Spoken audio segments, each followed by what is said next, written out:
অবশ্য খাবার যদি পায় তাহলে তার মারতে হবে না, তাহলে তো নিজের বাচ্চাদের তো কেউ নিজে খুন করতে চায় না।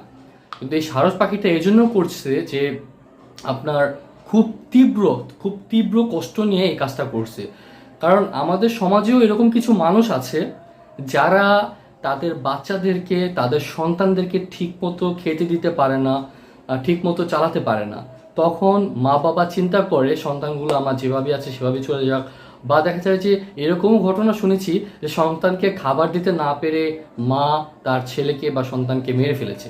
এই জিনিসগুলোও শুনেছি। আসলে প্রকৃতি যে নিয়মগুলা সেটা কিন্তু প্রকৃতির মতোই চলে। তো আমাদের বাস্তব জীবনে কিন্তু এসব ঘটনাগুলো ঘটছে। সুতরাং আমরা যদি পর্যাপ্ত পরিমাণে খাবার, যদি আমরা যে কাজগুলো করি, আমাদের যে দেশের ভলেন্টিয়ারগুলো আছে, ভলেন্টিয়ার যারা আছে তারা যদি অসহায় মানুষদের, অসহায় শিশুদের খাবারের ব্যবস্থা করি, তাহলে কিন্তু